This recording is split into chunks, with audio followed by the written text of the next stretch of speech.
Well, when you wake up in the morning, recreational pot will be legal, ending 95 years of prohibition. And there's a long, storied history as to how we got to this point in time. So on the eve of legalization, we take a walk down memory lane to find out why pot was banned in the first place and why it took nearly a century to reverse it.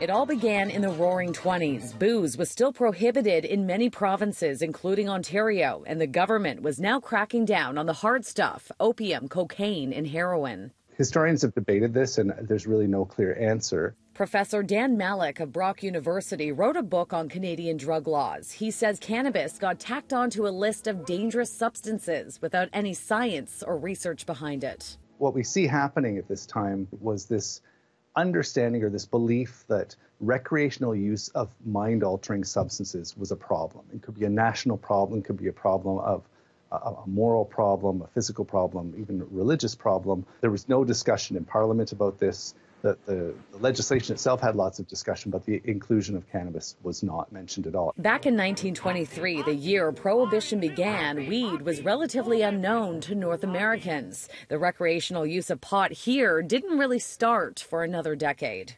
The problem with this is that it's really hard we don't have a lot of documentation. I mean, we have lots of pop culture references in different songs using the different sorts of coded language for cannabis, but it wasn't until later in the 30s that there was an increase in concern and use.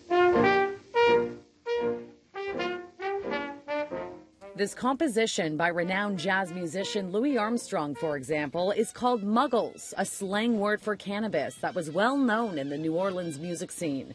Malik says in the decades to come, the cannabis subculture exploded. There were a lot of things going on in the 50s and into the 60s that were concerned to sort of mainstream authority. The beatnik culture was considered part of this throughout in the U.S. and we had that in Yorkville and Toronto. So there's Greenwich Village in New York and Yorkville and Toronto had this sort of growing culture of, today we would call it sort of alternative lifestyles.